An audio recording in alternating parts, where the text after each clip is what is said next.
the government does not listen to domestic phone calls without court approval. To put it mildly, AT&T has not been forthright with the American people or its customers about what it is doing. How many Americans have had their phone conversations recorded or their emails intercepted without a court order? Any idea? You're asking me about the operations of this program, and I really can't get into it. In the last year, Americans began to learn of unprecedented efforts by the U.S. government to monitor the behavior of those who live within the country's borders. The National Security Agency was reported to be tapping into some of the American telecom system's main arteries without court approval, tracing and analyzing large volumes of phone calls and email traffic, and eavesdropping on specific conversations. AT&T declined our request for an interview, but a spokesman made a general statement to the press. AT&T does not provide customer information to law enforcement agencies or government agencies without legal authorization. Verizon would not confirm or deny whether it had any relationship to the NSA wiretapping, and said it had not provided the NSA with any customer phone records or call data. While the involvement of U.S. telecom companies in the NSA's effort remains unclear, one thing is not. In the post-9/11 world, the federal government has come to rely on corporate America to be its ally on the war on terror by providing data that can be crucial in determining who is a risk. And in a world where almost everything that anyone does can be measured or monitored, that data keeps growing. Still, many people in this country, when asked of their concerns about privacy, answer with the same refrain: why should I worry when I have nothing to hide? I honestly don't understand how these people can do this and cause so much harm. For me, that's what Adam Music believed before he learned his cell phone records were being monitored by a private investigator. I would never have even thought about this whole thing with the NSA now and the whole government thing. To me, I would have been behind it 110%. Well, Mr. Usick, we appreciate your testimony and certainly understand your intensity and the way you feel about it. Living through this experience is changing my point of view on this dramatically, because here, somebody went out and is stealing something of mine, attempting to use it against me, is potentially putting me in harm's way with my own information, and nobody seems to be able to say that it's a clear problem, that it's a clear legal issue. How is this possible? In the new world, with all these new technologies, records are being created of activities that used to be wholly private. Those records are no longer held solely in one's home, where you have constitutional protection from search or seizure under the Fourth Amendment. They are now held by countless businesses that intersect our lives, so-called third parties, to which the Fourth Amendment does not apply. This is exactly what the founders wanted to prevent. They wanted to prevent the government from searching everybody, just casting a big wide net and seeing who gets snagged in the net. They wanted to stop that. That's what the Fourth Amendment's about. However, the Supreme Court decided in the 1970s that if a third party has your information, you don't have an expectation of privacy in that information. And therefore, you don't get any Fourth Amendment protection. The future promises to bring ever more invasive technology. What we used to see in films is becoming a reality.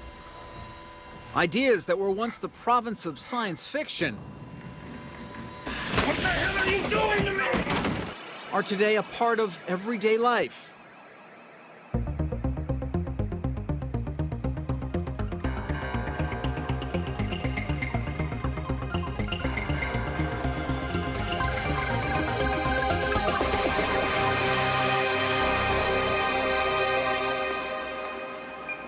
In early 2006, a number of employees of a video surveillance company called City Watchers in Cincinnati, Ohio, were implanted with microchips.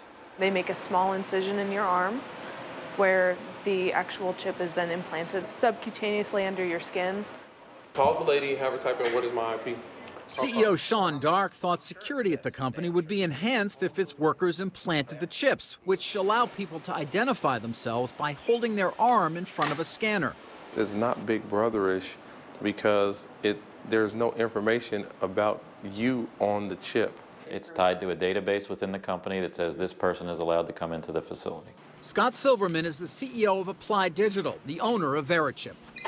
The Delray Beach, Florida company develops, manufactures, and markets the chips, which are primarily used for animal tracking and medical patients who may need them in order to communicate with a doctor in an emergency situation.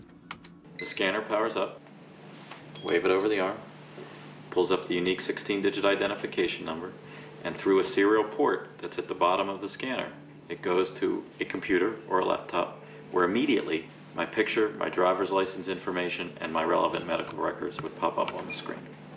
Those that fear the Big Brother aspect, that government's going to make sure that everyone has one of these chips and they're going to be able to track your every move, there's no location technology in this whatsoever. Implantable chips sound scary, but a lot of people say really you shouldn't be concerned about it. Would you be? I think so. I think that there are good uses and there are bad uses of this technology. I think one thing about the chips is, what if they can be read by someone, and how far can they be read? Currently, they can't be read at a great distance, but what if they could? In the future, we can't assume they're going to stay the same. In the future, little will stay the same. Galileo is about to be deployed, and its coverage will be worldwide right from the start. The Galileo satellite navigation system, scheduled to be launched in 2008, will take surveillance to a whole new level. It will offer positioning accurate to within 2 meters, whereas GPS is accurate only to within 15 meters. This precision will not only allow existing services to be improved, but also new uses to be developed. No doubt, many of those uses will provide benefits. But those same advances come with risks. With each advance comes an added threat were the technology to be abused. Will the technology used today to help combat crime be used tomorrow to clamp down on free speech or political dissent? Dr. Attic, one of the fathers of biometrics, knows the nefarious possibilities that technology provides. I read a quote from you saying that 50 years down the line, when I look at my life's achievements, I don't want to be the person that people say, well, he's like the guy who invented the atomic bomb. This is a powerful technology, and therefore, as is the case with any other powerful technology, we have to insist on its responsible use. Charles Morgan, the leader of one of the country's largest data mining companies, also has his apprehensions. We're all concerned. I mean, I'm concerned if the government misuses stuff. I mean, we all we're fearful of Big Brother. I'm not very worried that that'll happen because there's going to be so much oversight. Privacy advocates don't believe there's been enough oversight. It's going to be critical over the next 10 years to try to establish a balance between individuals' privacy rights and the ability of government to get our personal information. And what we do in this next 10 years is going to control our privacy for generations.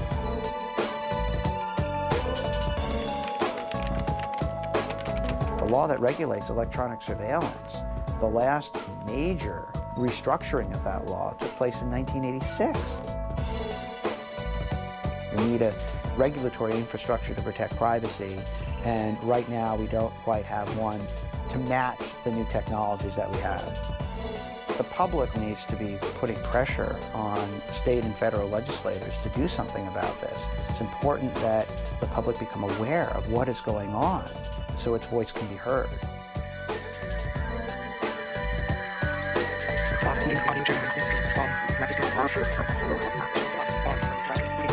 Audio